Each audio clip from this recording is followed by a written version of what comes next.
J'ai décidé de dissoudre l'Assemblée nationale. C'est de la poudre de perlimpinpin. Cet adversaire, c'est le monde de la finance. Mais vous avez tout à fait raison, monsieur le Premier ministre. Je vous demande de vous arrêter. David Revaud-Dallon, ça reste entre nous. Bonjour, très bonne année à toutes et à tous, ça reste entre nous sur Radio J, l'émission politique comme nulle part ailleurs, les meilleurs spécialistes réunis pour expliquer les coulisses, décrypter les choix, les stratégies, les réussites et les petits malheurs de nos femmes et de nos hommes politiques, le tout sans la moindre langue de bois, c'est rare et c'est tous les mercredis, 21h sur Radio J. Alors cette semaine, bien sûr, une édition spéciale consacrée au remaniement gouvernemental, au départ d'Elisabeth Borne, annoncé lundi fin d'après-midi, et bien sûr à l'arrivée du nouveau capitaine. On va beaucoup parler de sondage. Gabriel Attal, officiellement nommé hier midi, le gouvernement nouveau qui se prépare. Coulisses, analyse, décryptage tout de suite avec nos invités. Alors pour en parler autour de la table, l'élite des éditorialistes, les Top Guns du décryptage, la crème de la crème, et aujourd'hui c'est la Dream Team. Et tout d'abord l'indispensable Maurice Safran, éditorialiste politique à Challenge. Bonsoir Maurice. Bonsoir. L'inévitable Roselyne Fèvre, rédactrice en chef à France 24. Bonsoir Roselyne. Bonsoir. Et l'incontournable Géraldine Vosner, rédactrice en chef au Point. Pardon, bonsoir Géraldine. Bonsoir David. Alors je vous rappelle la règle du jeu, même si vous la connaissez maintenant par cœur. Pas de off, pas de langue de bois, vous pouvez vous livrer sans phare, vous lâcher, tout nous raconter. Bien entendu, tout ceci reste entre nous. Alors, ça a été bien sûr souligné comme le premier argument de vente de ce nouveau chef du gouvernement. À 34 ans, c'est le plus jeune Premier ministre de l'histoire de la Ve République et même, je crois, de la République tout court. Ancien socialiste, il avait rejoint Emmanuel Macron dès 2016. Il était déjà l'un des ministres les plus populaires du gouvernement et c'est sur lui que s'est porté le choix présidentiel pour remplacer Elisabeth Borne. Alors tout de suite, un petit tour de table un peu général. Est-ce que c'est le bon choix, Gabriel Attal, Géraldine ? C'est un choix. Merci. Non mais déjà, c'est pas gagné, vous savez, en Macronie, d'avoir un choix qui soit identifié, qui soit clair. Il fait le choix du coup politique. Ça passe ou ça casse, et ça, seul l'avenir va pouvoir nous le dire. C'est difficile de dire est-ce que c'est un bon choix. Ça dépend de quel point de vue vous vous placez. Est-ce que l'objectif est de relancer son quinquennat dans la perspective des élections européennes, et on sait que Emmanuel Macron redoute par-dessus tout Jordan Bardella et le score que pourrait faire le Rassemblement national. Est-ce que l'objectif est de relancer ces réformes jusqu'à 2027, j'en doute fort. Voilà, ça dépend de l'objectif qui est poursuivi. Maurice ? Effectivement, je suis d'accord avec Géraldine, au moins c'est un choix. En réalité, si on réfléchit a posteriori ou même a priori, il n'avait pas de vrai autre choix qu'Attal. À partir du moment où il a décidé que les grands ministres de droite ne deviendraient pas, qu'aucun des trois grands ministres de droite deviendrait Premier ministre. Gérald Darmanin, Bruno Le Maire, Sébastien Lecornu. À partir du moment où le choix est clair, il n'y aura pas de Premier ministre venant de la droite, il n'avait plus vraiment beaucoup de... Alors, il y avait un autre, enfin, on y reviendra sans doute, mais il y avait Julien de Normandie quand même, qui Pour tenait moi, c'est la pas corde. un choix, Ouais. qui tenait la corde, mais c'était pas... Bon, on en discutera. Julien de Normandie, qui, rappelons-le, a été un remarquable ministre de l'Agriculture. Ça ne veut pas dire qu'il était fait pour être Premier ministre, mais il a été un remarquable ministre de l'Agriculture, de l'avis des agriculteurs, qui ne sont pas les citoyens les plus faciles dans ce pays. Ça, c'est le premier point. Le deuxième point, je suis absolument d'accord avec ce que dit Géraldine, l'objectif immédiat, c'est les européennes. L'objectif immédiat, c'est les européennes. D'ailleurs, le choix tactique, stratégique d'Emmanuel Macron, c'est est-ce que je remanie, après avoir pris une claque monumentale aux européennes telles que ça se dessine Ce qui était le plan initial d'abord. 12 d'ailleurs. points d'écart pour l'instant entre la liste de la majorité et le Rassemblement national, ou est-ce que je remanie avant ? Si je remanie avant, c'est pour essayer de remonter. Si j'essaye de remonter, je choisis quelqu'un qui sait faire de la politique. Et effectivement, le nouveau Premier ministre, Gabriel Attal, sait faire de la politique. Et un Premier ministre de combat. Donc Roselyne, bon choix, mauvais choix ? Moi, je dirais, bon, allez, je m'avance. Bon choix. Bon choix, pourquoi ? Parce que je crois que ce qui guide Emmanuel Macron, c'est d'être l'anti-Obama. Je m'explique. Barack Obama, dont on disait qu'il était, au début, il y avait une espèce d'over-expectation de toute du monde entier, et aussi des Américains, en fait, a fini en laissant les clés du pays à Donald Trump. Et en fait, la hantise d'Emmanuel Macron, que ce soit son bilan sur les retraites, etc., il ne veut pas partir en disant « après moi, c'est Marine Le Pen ». En laissant les clés du camion à l'extrême droite. Et oui, donc il est, je pense, il fait ce qu'on appelle la théorie du ruissellement, pour lui-même en tout cas. Il se l'applique à lui-même, c'est-à-dire que le ruissellement de la bonne popularité, espéra-t-il, rejaillira sur lui, celle bien sûr de Gabriel Attal, qui est très populaire. Et voilà, il veut s'en servir, parce que quand on voit de ses choix de Premier ministre, avant, c'est quand même des nobody. Édouard Philippe, bon, maintenant on le connaît, mais au début... Vous avez raison, à l'origine, il était totalement inconnu. Personne ne savait qui c'était. Moi, je sais que quelqu'un me l'avait dit bien avant que ça arrive. J'avais dit, non mais n'importe quoi. Et en fait, oui, c'est arrivé. Ensuite, Jean Castex. N'en parlons pas, qui était encore plus inconnu. Ça n'enlève pas leur qualité, précédent. attention. Mais c'était des Mister Personne. Donc un choix disruptif aussi à ce niveau. Un choix, voilà, dont non, mais ça explique que, eh bien, il n'a plus peur qu'on lui fasse de l'ombre en vérité, puisque bien sûr, 2027, il sera pas là. Donc on peut dire il désigne son dauphin, mais enfin, c'est pas les présidents qui décident qui sera leur dauphin. Alors on parlera tout à l'heure effectivement de la guerre de succession, a-t-elle commencé ou non, mais on va tout de suite écouter la priorité du plus jeune Premier ministre de l'histoire, c'est la jeunesse. On l'écoute tout de suite. Cela a été dit ces dernières heures, j'ai pu le lire ou l'entendre. Le plus jeune président de la République de l'histoire nomme le plus jeune Premier ministre de l'histoire. Je ne veux y voir qu'un seul symbole, celui de l'audace et du mouvement. Le symbole aussi et peut-être surtout de la confiance, celle accordée à la jeunesse, cette génération qui mérite que l'on se batte pour elle sans relâche. Ces derniers mois, j'ai consacré toute mon énergie à redonner espoir, à chercher à redonner espoir à cette génération, à ses parents, en œuvrant pour l'école de la République.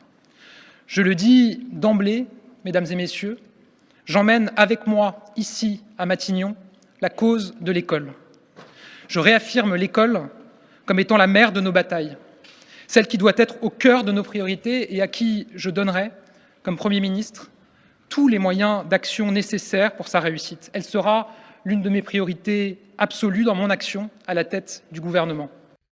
Alors l'école comme mère de toutes les batailles, c'est intéressant. Alors c'est vrai que Emmanuel Macron l'avait annoncé comme l'une de ses priorités avec l'écologie et la santé pendant sa campagne présidentielle, mais là il la met au premier plan. Qu'est-ce qu'il faut en tirer comme conclusion, Géraldine Vosner? Déjà, factuellement, c'est vrai, c'est la mère des batailles. On voit l'effondrement de la France dans les classements internationaux, les classements PISA. On commence à en sentir les conséquences dans la vie économique du pays. Voilà, la France n'est plus au niveau, donc oui, c'est la mère des batailles. Il tient ce discours-là aussi parce qu'il a suscité beaucoup d'espoir en arrivant à l'éducation nationale. Il est quand même le troisième ministre en 7 ans. Il fait des annonces fortes qui sont très symboliques.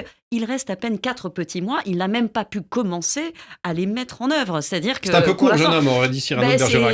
Mais il le sait. On ne va pas le lui reprocher. Je veux dire, c'est pas lui qui s'est autonomé à Matignon. Donc, il s'est quand même un peu promu. Il s'est promu. Mais ça, c'est le jeu, c'est de bonne guerre. Donc, il a suscité beaucoup d'espoir dans l'opinion publique, beaucoup d'attentes, quelques inquiétudes au niveau de la communauté enseignante, parce que certaines annonces ont été très bien annoncées. Il y en a qui sont un peu des évidences, enfoncer des portes ouvertes. Quand on dit je suis favorable à rénover les savoirs fondamentaux, bon, tout le monde est d'accord. Quand on dit on va changer les dates des épreuves du bac, quand on dit on va mettre un enseignant devant chaque classe, bah oui, mais il n'y a pas les formations, rien n'est en place. Et ça, c'est quand même un petit peu angoissant. Qui va être nommé pour porter cette politique ? Pour l'instant, on ne sait pas. J'ajoute que il ne pouvait pas vraiment dire autre chose parce que Gabriel Attal, en termes d'expérience et de bilan, c'est vrai que c'est assez maigre sur le papier. Il a une connaissance des dossiers parce qu'il a passé 2 ans en porte-parole. Donc, quand on porte la parole du gouvernement, on a à s'intéresser, on est un peu tout terrain, mais ça reste une connaissance qui est superficielle. Et quelle est aujourd'hui la vision de Gabriel Attal? Quelle est sa ligne politique? Moi, personnellement, je n'en sais rien. Maurice, vous avez une idée de sa ligne politique, justement ? Vous ne savez rien de sa ligne politique sur tous les sujets, d'ailleurs. Non. Sur l'école, on voit un peu... c'est quand même assez républicain. Dans une tradition chevènementiste, voilà. disons, de l'éducation. Mais je suis d'accord avec tout ce que Géraldine a dit sur l'importance de l'école, de l'éducation.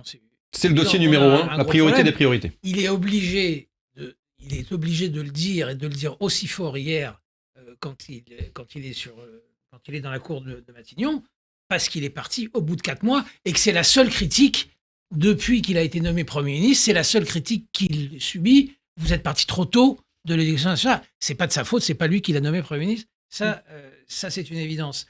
Mais maintenant, effectivement, va se poser une question très rapidement dans l'objectif des élections européennes. C'est que pour remonter, il faut absolument remonter dans les sondages. Là, les sondages sont très mauvais. C'est du 32-20 pour l'instant. 12 points d'écart. 12 points d'écart, c'est beaucoup.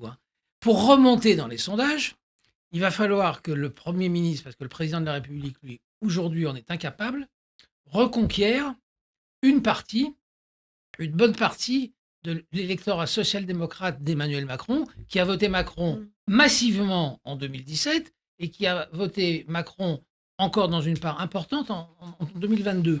Si la liste européenne de la majorité ne récupère pas ses électeurs, la claque, elle est assurée. Alors depuis hier, tout le monde dit c'est formidable, c'est un dur, Attal, il est plutôt sur une ligne de droite aujourd'hui, sur la sécurité, sur l'immigration.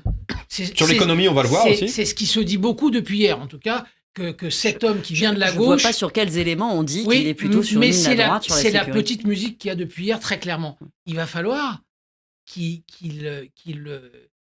gagne aussi sur sa gauche. Ça sera la seule façon aujourd'hui de faire remonter substantiellement la liste de la majorité européenne, c'est de reconquérir des électeurs sociodémocrates qui voient Raphaël Glucksmann d'un œil pas si mauvais que ça. Donc il est dans un vrai combat politique qui n'est pas simple. Est-ce que justement nommer un ministre issu du Parti socialiste, Roselyne Febvre, c'est un moyen de calmer le jeu d'abord dans une majorité dont l'aile gauche a été quand même très échaudée. Je parle même pas de la majorité, je parle des électeurs. Et de conquérir effectivement ces électeurs sociodémocrates qui avaient été tentés par le macronisme et aussi qui regardent aujourd'hui vers Glucksmann. Je crois que tout le monde a oublié que Gabriel Attal venait du Parti socialiste. Oui. Et peut-être lui-même, d'ailleurs. C'est bien le problème aujourd'hui. Oui, mais moi, en fait, je pense pas qu'il y ait un attalisme. Je crois qu'il y a chez lui un pragmatisme qui ressemblerait à du sarkozysme. Vous voyez, que des ismes. Si, parce que... Je crois que Géraldine n'est pas d'accord, mais... disons que moi, je me souviens qu'il était quand même très favorable à la fermeture des centrales nucléaires en 2018, que sur la sécurité, il a quand même eu des positions... Enfin, il était plutôt de la ligne opposée de Gérard Collomb, qui était plus ferme. Donc, je pense qu'il est plus... Oui, mais il est plutôt opportuniste. Oui, c'est ça. Bah oui. Et le sarkozysme était aussi un opportunisme. Je suis désolé, mais est-ce qu'aujourd'hui, on dit que le sarkozysme était une grande idée ? Est-ce que ça a porté... Est-ce qu'il a porté, on va dire... Voilà, une idée, une grande idée avec des convictions très très fortes. Je ne suis pas sûr. Il a fait des choses. Il y avait son méthode, énergie. Une pratique politique. Et comme le dit Attal, il y a ceux qui sentent le pays et ceux qui ne le sentent pas. Et lui, il se met du côté de ceux qui sentent le pays. Donc ce pragmatisme qui est dans le fond, la parole incarnée, c'est je dis, je fais. Je m'attelle à des sujets de la rue, de la France, de celle qui respire. Il vient mordre dans la chair politique, certes, mais il vient mordre aussi dans la vie des Français. Et c'est ça qui fait d'Attal, à mon avis, je peux me tromper, mais sa popularité, c'est qu'il il s'est saisi des sujets du harcèlement. Il n'est pas aimé en tant que politique, il est aimé en tant que celui qui fait de la politique, mais pour les Français qui aiment, qui veulent des réponses. Alors justement, c'est quand même une irrésistible ascension extrêmement rapide pour Attal, qui a commencé à crever le plafond en réalité depuis son arrivée au ministère de l'Éducation, rue de Grenelle, et qui s'est imposé en quelques mois comme une des personnalités politiques les plus appréciées des Français et comme le ministre le plus apprécié des Français. Pourquoi, à votre avis, qu'est-ce qui est au fondement de cette ascension irrésistible et est-ce que c'est finalement une surprise qu'Emmanuel Macron le nomme? Roselyne disait tout à l'heure qu'il espérait un transfert peut-être de popularité ou, comment disait-il, un ruissellement, voilà, ouais. Comme il le disait pour l'économie. On va rester un peu raisonnable et prendre un peu de champ. C'est une totale surprise qu'il le nomme. Je pense que lui-même ne s'y attendait absolument pas. Est-ce que c'est une surprise pour tout le monde ici? Non, parce que politiquement, on l'explique, mais lui-même a peine à y croire, parce qu'il connaît bien finalement ses faiblesses. Et je trouve que c'est sain. Là où je rejoins Roselyne, il a une approche aussi qui a été assez habile et assez intelligente. Il voit bien à quoi est due son ascension. C'est quelqu'un de brillant. incontestablement. C'est aussi quelqu'un qui a su prendre les bons trains au bon moment. Je veux dire, il arrive en politique. En 2012, il rentre dans le cabinet de la ministre de la Santé de l'époque, Marisol Touraine, par des relations, par des connaissances. Il n'est même pas encore diplômé de Sciences Po. Et c'est comme ça qu'ensuite il grenouille. Il s'exprime très bien. Et il a c'est quelqu'un de très sympathique. C'est quelqu'un d'abordable et qui a cette humilité sur le terrain quand il rencontre les gens. C'est quelqu'un de assez humble, en tout cas dans l'image qu'il renvoie, qui est assez intelligente et habile. Donc oui, il plaît. Et il plaît à raison à l'opinion publique. Il y a toute cette fraîcheur, il y a cette jeunesse. Puis donc il ce fait sont pas des phrases, éléments. Comme dirait voilà, Audiard, il fait pas des phrases. Quand il sait pas, il sait pas. Enfin, il y a pas cette arrogance qu'on a pu ressentir chez certains autres de l'entourage proche d'Emmanuel Macron. Et comme le disait Roselyne, pour la première fois, Macron choisit un profil très politique, plus que techno. Jusqu'ici, c'était vraiment des vrais technos, Elisabeth Borne, Jean Castex, ou des politiques peu connus comme Édouard Philippe. C'est-à-dire que c'est aussi une rupture de ce point de vue-là. Macron, on sait qu'il n'aime pas beaucoup qu'un chef du gouvernement lui fasse de l'ombre. Là, il y a quand même une rupture aussi dans le choix présidentiel. Alors, il y a une rupture en même temps. Effectivement, ça peut sembler surprenant quand on connaît un peu la psychologie d'Emmanuel Macron. Emmanuel Macron, il sait que dans les 2 mois qui viennent, Gabriel Attal aura 20 à 25 points d'avance sur lui dans tous les sondages. Donc, c'est dur pour l'ego des présidents. Si les observateurs que nous sommes insistent tant depuis quelques années sur l'ego du président, c'est que le problème doit quand même se poser. Mais il a fait ce choix. Alors, probablement qu'il a fait ce choix aussi parce qu'il sait mieux que nous qu'il ne se représente pas. Et il a le problème à court terme des élections européennes. Donc et c'est la première fois, il faut le remarquer, essayer qui met peut-être l'intérêt du pays avant lui-même. De le comprendre, absolument. C'est la première fois qu'il choisit et décide contre Koller et contre Bayrou. C'est la première fois. Vous avez raison. Dans toutes les autres compositions de gouvernement et de choix de Premier ministre, les interventions, la double intervention du secrétaire général de l'Élysée et de François Bayrou ont été à chaque fois totalement décisives. C'est la première fois qu'il est rendu public, alors c'est des fuites, mais c'est la première fois qu'il est rendu public d'une vraie divergence entre le secrétaire général et le président. C'est la première fois où on a dit quand on a su que Attal serait nommé Premier ministre, on a su dans les minutes ou dans les heures qui ont suivi, par des fuites bien distillées depuis l'Élysée, que cette fois-ci, le secrétaire général n'était pas en accord avec son patron. C'est un contexte qui est quand même tout à fait particulier. Alors, effectivement, au sein même de l'entourage présidentiel, cette nomination a suscité beaucoup d'opposition. Vous citiez Bayrou et le secrétaire général Alexis Koller. Il y a eu aussi Richard Ferrand, l'ancien président de l'Assemblée, et Darmanin, ainsi que, semble-t-il, Le Maire, qui se sont fortement opposés à cette arrivée. Pourquoi ? Tout simplement parce que, contrairement à ce que... je ne suis pas d'accord avec Roselyne, ce n'est pas l'intérêt du pays. Là, pour le coup, c'est l'intérêt du parti qui est passé avant pour sauver le parti aux européennes. Or, les cadors... Alors après, il y a toute la dimension humaine. Hein. On comprend que des cadors de la politique qui sont là depuis des décennies, qui ont eu le jeune Attal limite comme stagiaire ou comme sous-ministre, vivent mal de se voir donner des ordres. Aujourd'hui, ils parlent même. Évidemment que c'est très important. Ça pèse, ça, dans les inimitiés. Bien sûr. Donc on verra toute l'habileté qu'il aura à gérer cette dimension. Mais par ailleurs, ils avaient fait un choix différent, qui était celui, un nouveau Premier ministre qui allait les emmener jusqu'en 2027. Et là, on revient avec le choix que portaient justement ces cadors que vous citez, qui était celui de Julien Denormandie. Julien Denormandie qui, lui, a une profondeur politique et une vision. Par exemple, aujourd'hui, l'une des crises majeures qu'il va falloir résoudre dans les mois qui viennent très vite, c'est la crise du logement. Gabriel Attal n'a pas la moindre idée de ce qu'il faut faire. Julien Denormandie, qui était pressenti depuis longtemps... et qui était ministre du Logement. Qui était ministre du Logement, mais et qui était en fait l'artisan de la campagne d'Emmanuel Macron, avait une profondeur programmatique. Donc s'il avait été nommé, demain, il avait déjà un programme de gouvernement. Là, Gabriel Attal n'a rien, et ça angoisse un petit peu ces cadors de la politique. Maintenant, moi, c'est ce qui me fait dire que combien de temps va rester Gabriel Attal, l'homme pressé, comme on dit. Est-ce qu'après la campagne des européennes, il ne va pas très très vite partir, notamment pour préparer éventuellement une campagne pour les municipales à Paris?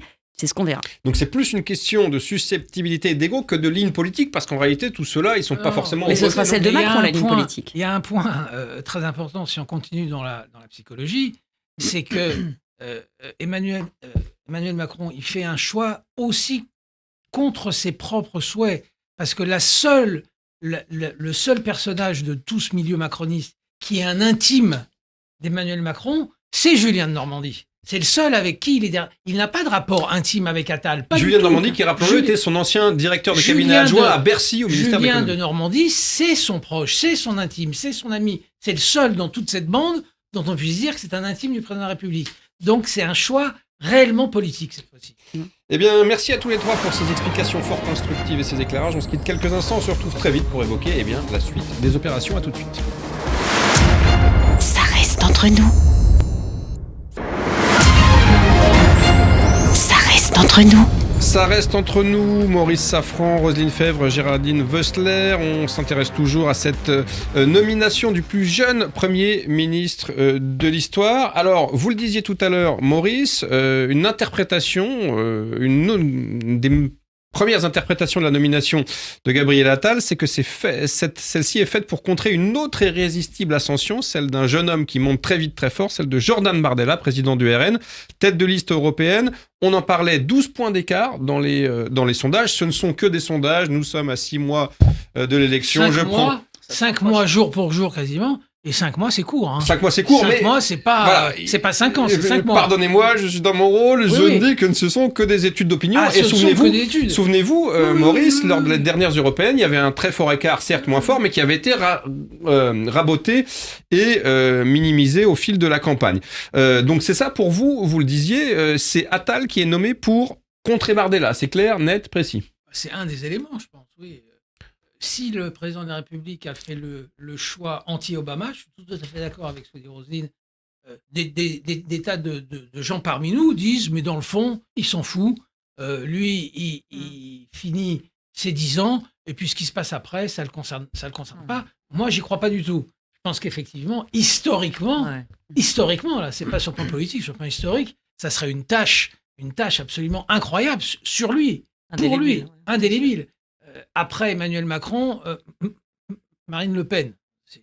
C'est complètement dingue. Bon, lui donc, qui est obsédé justement par la trace qu'il veut laisser dans l'histoire. Déjà, il faut mettre un frein au Rassemblement national pour les européennes. Effectivement, alors depuis hier, on passe les images quand Attal a fait plusieurs débats avec Jordan Bardella, rugueux, débat très rugueux. Qui lui a tenu tête, qui s'en est très bien sorti, l'autre aussi d'ailleurs s'en est très bien sorti, etc. Donc voilà. Je pense qu'effectivement, ça a joué un rôle. Effectivement, les autres candidats potentiels dans des débats à la télé, dans les semaines qui viennent et les mois qui viennent face à Jordan Bardella, Julien de Normandie notamment, qui est assez timide dans l'expression, ça aurait été... Qui n'est pas d'un charisme politique, sans lui faire injure, déterminant. Absolument, qui a beaucoup d'idées, qui a un type extrêmement profond. Mais là, il faut aller à la castagne politique. Attal, c'est plus sûr quand même. Vous êtes d'accord? Est-ce que c'est la bonne arme anti-Bardella, Gabriel Attal? Tout à fait d'accord avec Maurice, bien évidemment. C'est l'arme anti-RN. Alors maintenant, est-ce qu'il pourra mener cette campagne, être tête de liste? Non, sûrement pas. Il n'aura pas le temps. Mais en tout cas, imprimer l'esprit de renaissance qui vont... Pardon, c'est un parti un peu, je suppose même un parti ou un mouvement gazeux qui n'a jamais eu d'existence réelle, pardon. Jamais autant, à la limite, on peut dire que le MoDem après l'UDF, tout le monde a dit, mon Dieu, qu'est-ce qui se passe, c'est terminé. Mais il a quand même réussi, Bayrou, sur les ruines de l'ancien parti, de faire quelque chose. Mais Renaissance, je ne sais pas pourquoi ça n'a jamais pris. Donc, je vois pas, ça va être difficile. Faut déjà trouver une bonne tête de liste. Il faut éviter de refaire l'erreur de Madame Loiseau, je crois. Oui, mais qui avait quand même, Madame Loiseau, nonobstant ses défauts en termes de conduite de campagne, réussi à faire un score. Alors, est-ce que c'était elle ou est-ce que c'était le président en réalité qui avait fait le score? Donc quand il y a une incarnation... On connaît la tête de liste, Roselyne, hein. Ça sera Stéphane Séjourné. Il n'y a aucun doute sur la tête de liste. Et c'est bien justement parce que c'est Stéphane Séjourné qui est un très fin politique, qui comprend et qui analyse très bien la politique, mais qui n'a pas, lui non plus, un grand charisme. Ouais. C'est pour ça que le président a estimé indispensable de mettre quelqu'un à côté qui allait tirer la liste.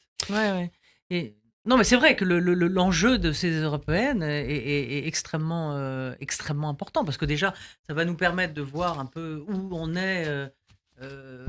l'opinion sur les partis, de savoir qui est véritablement opposant, quel est le parti qui tire ses marrons du feu. On a envie, pour l'instant on a les sondages, mais là on va avoir du réel. Alors, il y a aussi un point intéressant, c'est que Attal, c'est le plus jeune Premier ministre de la Ve République, mais aussi le premier qui n'a pas fait mystère de son homosexualité, puisque sans en faire un argument de vente et un étendard, il l'a évoqué publiquement. Et en plus, il a des origines juives, puisque son papa, si je ne me trompe pas, est d'une famille originaire de Constantine. Est-ce que ce petit combo, si vous me permettez cette expression, est une petite révolution? En tout cas, c'est un petit argument, non? C'est un peu compliqué de vous répondre parce que lui-même n'en a jamais fait étalage. Il s'en a jamais ni évoqué, ni utilisé. De son origine, de son origine juive, comme de son homosexualité. Ah si, il en a parlé. Il en a parlé, oui, il l'a évoqué, mais il avait été outé. Enfin, c'est pas lui qui l'a utilisé. Il y en a qui auraient pu l'utiliser. Il n'en a pas fait un argument. Alors après, je vais raconter ma vie personnelle. Moi, j'ai des jeunes ados.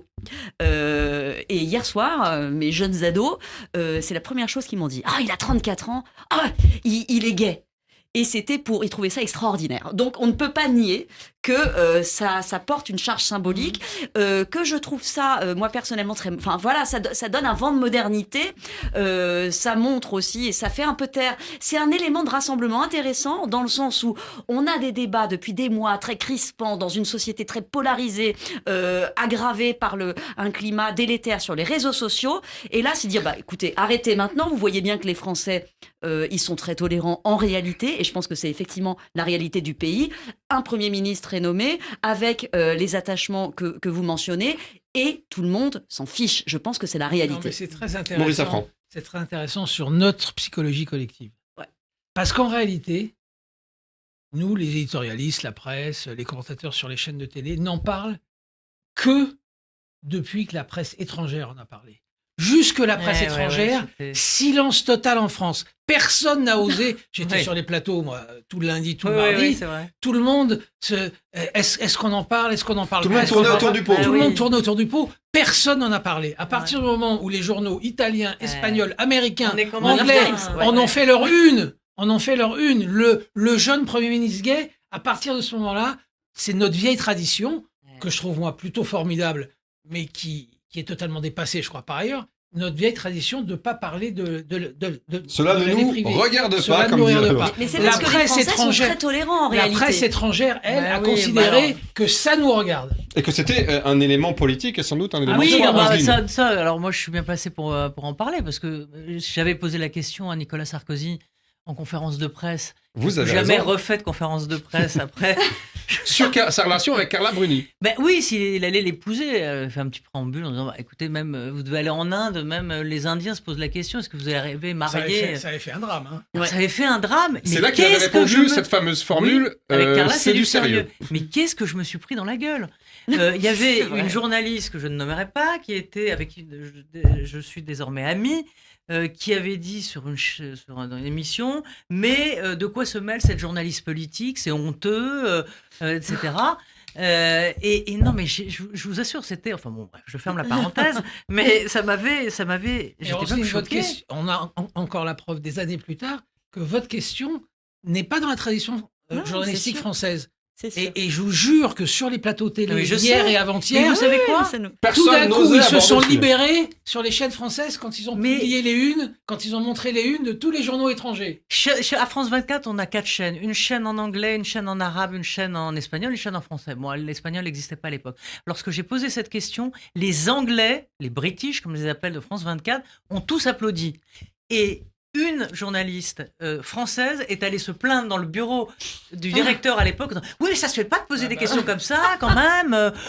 Ça se fait pas. Quelle image on va avoir, etc. Voilà la différence. Comme quoi les mentalités entre les anglo-saxons mentalités sont très différentes et évoluent. Alors, on va revenir à sa ligne. Qu'est-ce qu'on peut dire sur sa ligne à Gabriel Attal? À l'éducation, il en avait beaucoup fait, on l'a dit, sur l'interdiction de la baya, l'expérimentation de l'uniforme, le harcèlement scolaire, les réprimandes contre les élèves qui avaient troublé, souvenez-vous, l'hommage à Dominique Bernard. Un espèce de bac. Le brevet, voilà. En seconde, c'est une mesure très spectaculaire. La réforme du collège unique, donc ça, on sait à peu près ce qu'il avait fait à l'éducation. Qu'est-ce que ça va être la ligne politique de Gabriel Attal à Matignon? Mystère, Géraldine. C'est un mystère complet, d'autant plus que là, on voit effectivement à ce qu'il a fait à l'éducation nationale qu'il a un vrai sens politique. Je veux dire, il a senti l'opinion aujourd'hui est plutôt à droite sur les questions d'autorité.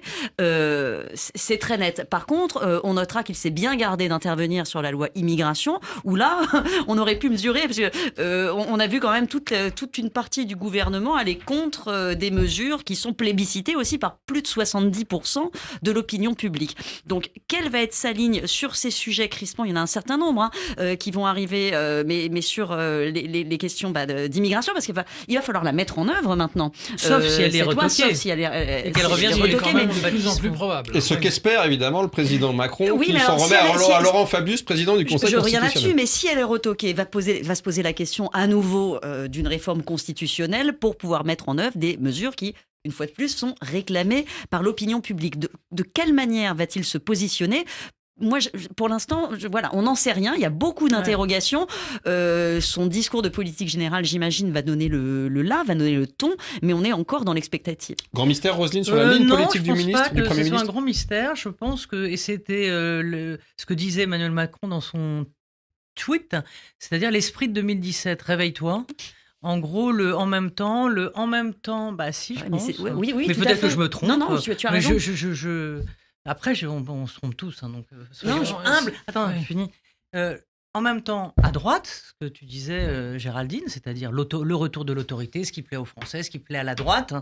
Et puis, ce que tu disais aussi, Maurice, récupérer les électeurs de 2017, c'est-à-dire le socle qui s'était barré juste après le premier quinquennat.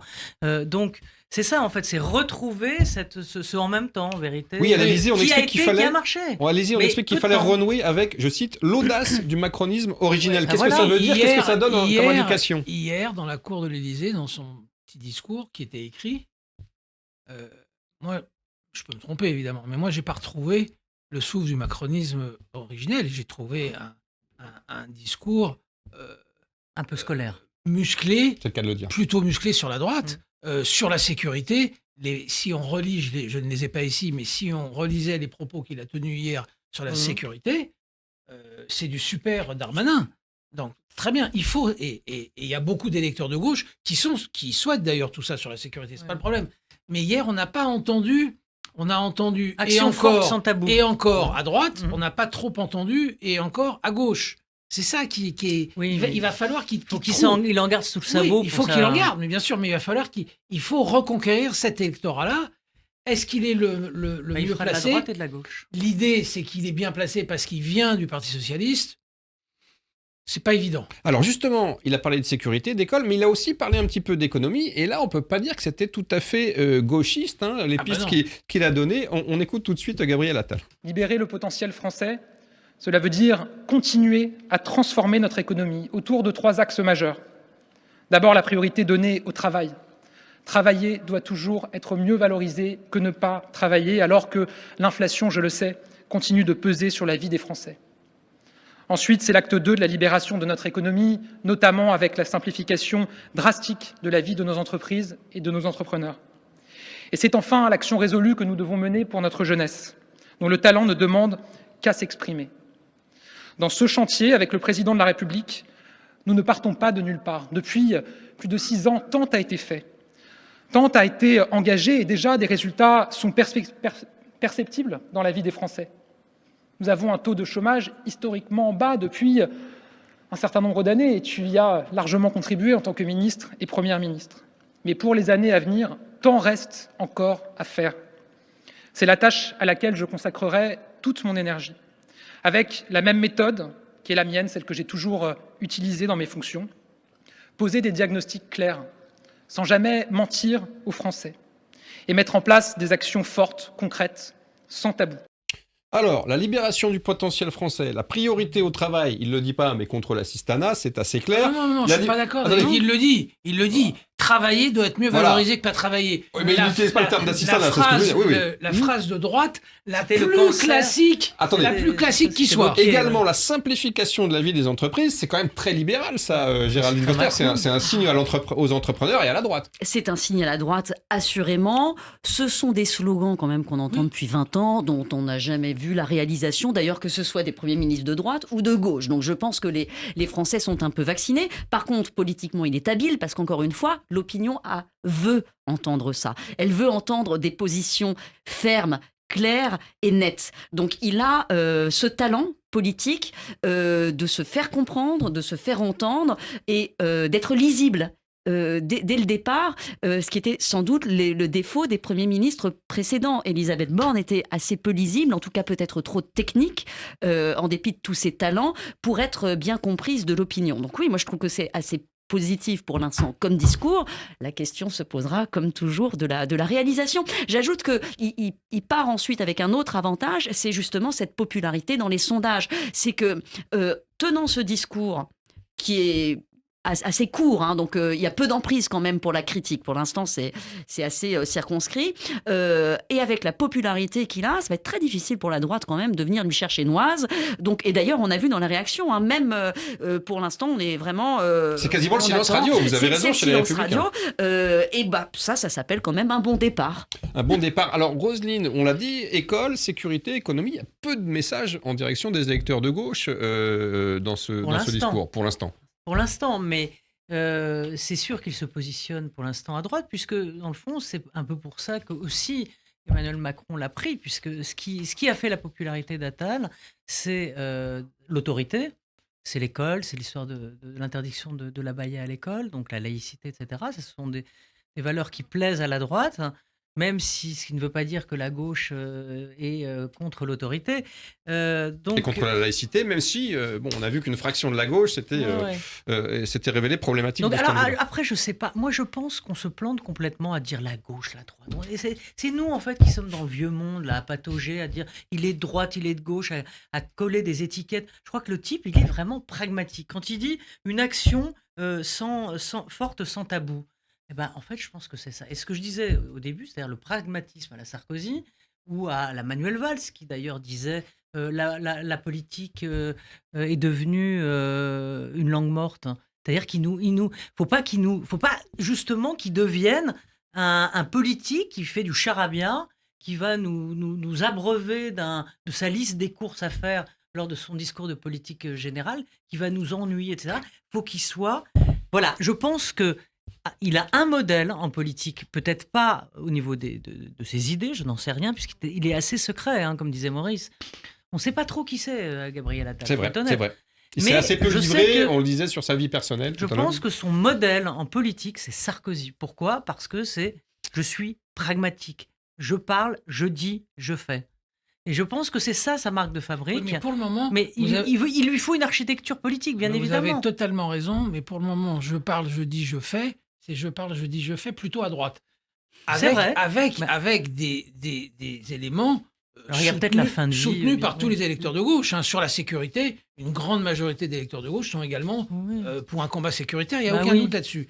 Mais il va falloir très vite, c'est ce que vous disiez, qu'il donne des signes aussi. S'il veut récupérer cet électorat social-démocrate qui n'a pas aimé la loi sur l'immigration, la façon dont ça s'est passé. Et la réforme des retraites. Qui n'a pas aimé, non pas la loi sur l'immigration elle-même, mais le fait qu'il se soit couché devant LR. C'est plus ça aussi qui a joué beaucoup dans cette histoire. Il va falloir qu'il donne des signes s'il veut remonter. Pour les européennes. Merci les amis, à tous les trois pour ces explications fort instructives. On se retrouve très vite pour la suite des opérations, la formation du gouvernement et surtout la façon dont Gabriel Attal va piloter dans ce contexte de majorité extrêmement relative à tout de suite. Ça reste entre nous. Vaudalone, ça reste entre nous.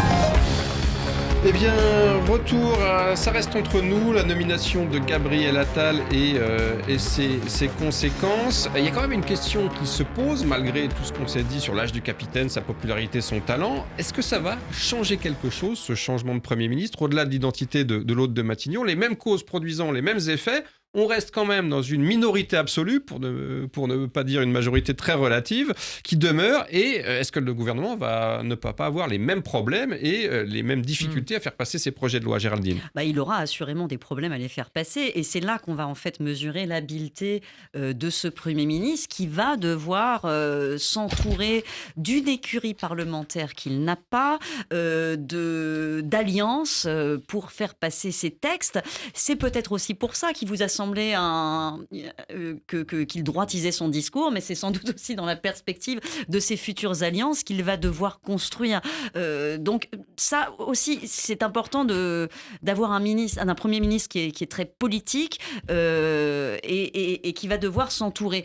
J'ajoute qu'il a quand même pris de l'avance. Ça fait quelques mois, Gabriel Attal, il a de l'ambition, il veut aller vite, il réseaute. Et là, il a des relations qui sont assez notoirement bonnes avec la droite de l'Assemblée. Avec la droite de l'Assemblée, mais pas forcément, on l'a vu, avec les poids lourds de la Macronie. Alors, sur sa méthode, il a eu un mot hier, lors de son intronisation, un mot pour les parlementaires, ceux de la majorité, mais aussi ceux de l'opposition, et c'était assez intéressant, on l'écoute.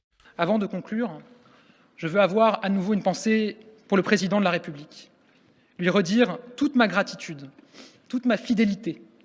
Je veux avoir un mot pour notre Parlement. À la majorité, je dis ma reconnaissance et ma promesse de toujours rester l'un des leurs. Aux oppositions, je leur dis que nous avons en commun le destin de notre nation, que nous ne serons évidemment pas d'accord sur tout, que nous nous opposerons, mais aussi je leur fais la promesse de toujours les écouter, toujours les respecter, parce qu'à travers eux, c'est la voix de millions de Français qui s'expriment. Alors, un gage donné aux oppositions, gage d'écoute, mais on n'est pas sûr que ça les apaise, vu l'ambiance et le climat des derniers mois à l'Assemblée. Non, mais rien n'a changé. Que ce soit Attal, Julien de Normandie, Borne maintenu, le pape Premier ministre... Ou Kylian Mbappé. Rien n'a changé. Le problème de Gabriel Attal, c'est les Républicains. Point à la ligne. C'est toujours le même problème depuis le premier jour de cette Assemblée. Alors, est-ce qu'il réussira mieux qu'Elisabeth Borne, dont on a toujours dit qu'elle était une excellente négociatrice? Voilà. Est-ce qu'il réussira mieux avec LR qu'Elisabeth Borne? Aujourd'hui, rien ne le prouve. Alors, on n'a pas du tout le sentiment que les LR soient disposés à rejoindre le navire, surtout que l'action macroniste est quand même nettement à la baisse à la bourse de la politique ces derniers mois, Géraldine. Non, mais on voit aussi, et enfin, si les Républicains commencent aussi à s'en apercevoir, c'est que des parlements bloqués, des législations qui coincent, tout le monde en pâtit. Et eux également, et leurs résultats électoraux depuis un certain nombre d'années ont encore plus de quoi, je dirais même pas les inquiéter, mais de quoi les paniquer. Donc leur intérêt texte à texte, là c'est clair que Emmanuel Macron a fait le choix, il aurait pu nommer effectivement un Premier ministre qui viendrait de la droite en se disant c'est une forme de cohabitation. Non, ça va être une recherche d'alliance texte par texte, au cas par cas. Et encore une fois, c'est ce que disait Roselyne, on a besoin pour ça de quelqu'un de pragmatique qui saura s'adapter à la situation. Évidemment, il faudra faire des compromis et c'est peut-être là qu'est aussi intéressante la certaine plasticité idéologique de ce Premier ministre. Oui, il devra accepter de faire des compromis. Donc il va continuer à tirer des bords finalement comme Elisabeth Borne.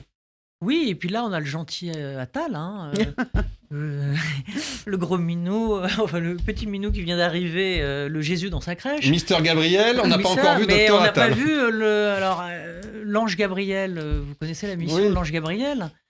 L'ange Gabriel, il est là pour se débarrasser sa mission céleste, c'est de se débarrasser des anges... comment on appelle ça, les anges qui ont été... je trouve plus le mot, je perds mon effet. Des anges, pas des méchants. Je peux pas vous aider, je suis désolé, il faut revenir là-dessus. Les anges... Déchus. Voilà, alors, ils sont devenus mauvais. On ne sait pas qui sont j'ai raté mon les truc, anges là. déchus. Bon, Maurice. voilà.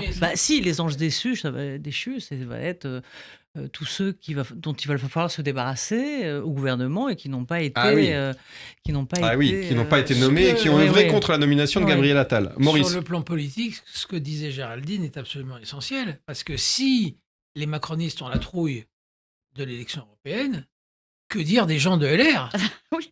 Parce que c'est vrai qu'ils gonflent les biceps, si on peut le comprendre, parce que sur la loi immigration, ils ont obtenu 98% de ce qu'ils souhaitaient. Donc, très bien, vraie victoire politique, première vraie victoire politique depuis des années. Mais s'ils sont à 5, s'ils sortent à 5 de l'élection européenne, c'est la catastrophe aussi. Donc il y a un jeu là qui peut se créer entre LR et la Macronie. Leurs intérêts ne seront pas forcément totalement divergents à la sortie des élections européennes. Alors, les LR ont été plutôt discrets, on l'a dit, mais par contre, tous les autres se sont un petit peu lâchés, malgré les avances faites par le nouveau PM, le nouveau Premier ministre, aux oppositions. Et on va écouter, un petit pot pourri avec Mathilde Panot des Insoumis, l'écologiste Benjamin Lucas, le socialiste Boris Vallaud et, last but not least, Sébastien Chenu du Rassemblement National. On écoute. Vous avez une sorte de Macron junior qui arrive à Matignon. C'est le premier collaborateur parfait pour Emmanuel Macron. Il incarne ce qu'est le macronisme, une somme d'opportunisme, l'agrégation des renégats des deux camps, sans boussole, sans valeur. Comment est-ce que M. Attal, par exemple, a gagné la confiance de M. Macron ? Notamment en défendant bec et ongle Emmanuel Macron face à l'affaire Benalla. Vous savez, il ne suffit pas de sauter comme un cabri sur sa chaise en disant « je suis de gauche » ou « je viens de la gauche ». Pour l'être. La réalité, c'est que je ne l'ai vu contester aucune des réformes de droite accomplies par ce gouvernement. Il est condamné à décevoir. Une fois que l'état de grâce de quelques semaines sera passé, une fois qu'on aura vu qu'il fait de la communication, c'est un garçon qui sait faire de la communication, il se trouvera dans la difficulté parce qu'il lui faudra trouver des majorités pour réformer le pays. Or, une majorité, il n'y en a pas. Il est au fond un nouvel avatar qui succède à un ancien avatar et Emmanuel Macron se succède à lui-même d'une certaine manière. Bon, on le disait, la situation politique demeure extrêmement compliquée, c'est la même, et il est attendu au tournant avec un fusil, pour ne pas dire avec des kalachnikovs. Non, ça va être très très difficile pour lui. Alors, l'avantage, c'est qu'effectivement, il est jeune, comme disait Roselyne, c'est un petit chaton, il est poli, il est très poli, c'est quelqu'un de bien élevé, il présente bien, il s'exprime magnifiquement, il est plutôt bel homme, enfin, il a plein d'avantages. Les voir tous lui taper dessus à bras raccourcis, je suis pas certaine que ce sera très très bien perçu dans l'opinion publique. Donc, de toute façon, ce sera difficile. Ce sera doublé d'une autre difficulté, c'est qu'il n'a pas que des amis non plus au gouvernement. Et quand on voit la réaction, notamment de Gérald Darmanin hier, qui a accueilli la nomination de ce nouveau Premier ministre en disant, je vous la fais courte, mais en substance, alors il s'est auto-nominé, auto-conservé, c'est du jamais vu. C'est du jamais vu. Et puis il met dans son message, moi je termine ce que j'ai commencé. Absolument. Sous-entendu, je suis pas comme certains qui quittent un ministère au bout de 4 mois. Donc c'était quand même gonflé. Mais c'est très gonflé. Et ça vous dit un petit peu l'ambiance au sein de ce gouvernement. Ça va pas être facile du tout. Le ton est donné. On lui souhaite quand même bien du courage. Il va falloir être en téflon. Pour raconter un petit peu le dessous des cartes, donc on était sur un plateau de télé lundi soir quand on devenait à peu près certain que c'était Attal, très bien. Et un de nos confrères a dit, une de nos confrères a dit, mais Gérald Darmanin et Bruno Le Maire prennent ça super mal. Bon, rien d'extraordinaire. 2 minutes après, elle recevait des SMS du cabinet de Le Maire et de Darmanin disant mais pas du tout, on est super content qu'il soit nommé. Donc voilà, il y a tout un jeu qui s'est immédiatement créé.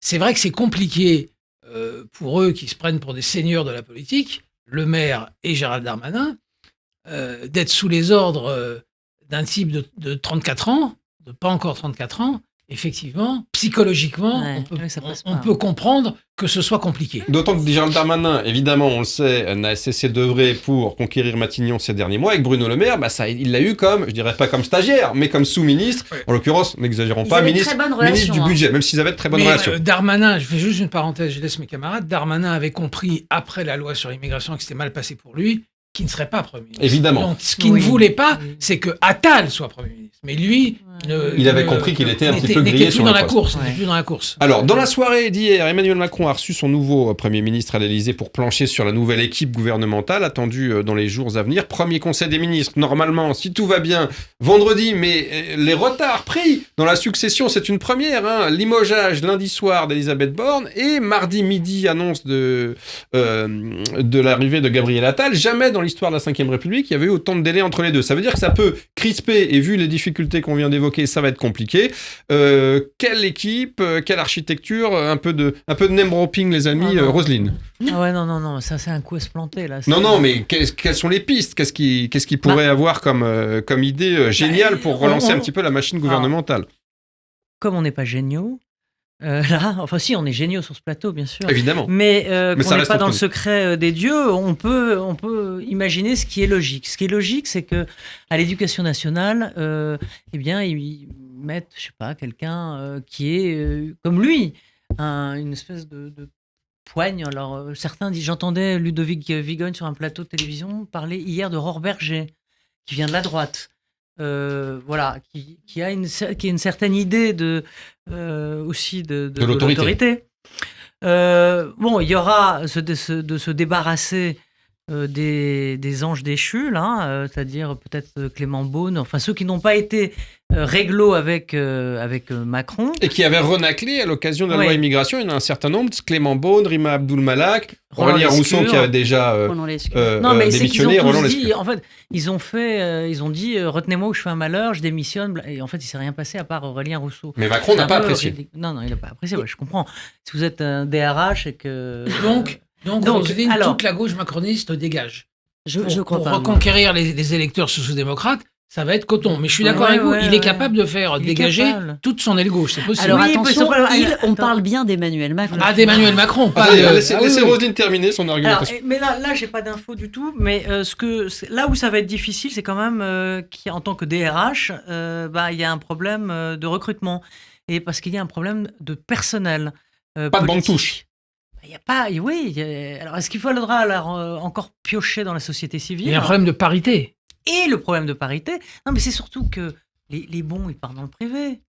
Et en plus, il y a eu une telle judiciarisation de la vie politique, vous n'avez pas envie de vous retrouver comme Buzyn ou Édouard Philippe devant la Cour de justice. Oui. Donc ils préfèrent aller voir ailleurs s'ils y sont. Voilà, je pense que ça va être un casse-tête et racler un peu peut-être les fonds de tiroir plus à droite, à mon avis, qu'à gauche, parce que je ne vois pas qui peuvent récupérer à gauche. Et puis attendez, il y a quand même un élément qu'on te donnait tout à l'heure, c'est-à-dire qu'à la bourse de la politique et de l'opinion, la valeur macroniste n'est pas forcément en hausse, c'est pas le moment de rejoindre le Titanic, si j'ose dire, en exagérant un peu. Non, Géraldine. C'est pas facile. Alors, on a quand même déjà une nomination, c'est son directeur de cabinet, Emmanuel Moulin. Ancien directeur général du Trésor, proche de Bruno Le Maire et proche d'Alexis Kohler. Donc ça veut dire que ça, il lui est imposé par l'Élysée. C'est déjà un premier signe qui vous dit que le remaniement, enfin en tout cas la composition du gouvernement va plutôt se faire du côté de l'Élysée que du côté de Matignon. Ça c'est traditionnel, ça. S'entendre, c'est pas nécessairement bon. Là, ça va être assez le cas. Ensuite, le fait même d'avoir nommé Gabriel Attal, qui est quelqu'un de jeune, nécessite quand même de s'entourer peut-être de poids lourds pour rassurer quand même l'opinion publique. Il y a certains vont se dire, pas qu'ils le condamnent d'emblée, mais se disent mais qui va être là un peu pour tenir la baraque. On parle, il y a de fortes rumeurs de départ de Bruno Le Maire.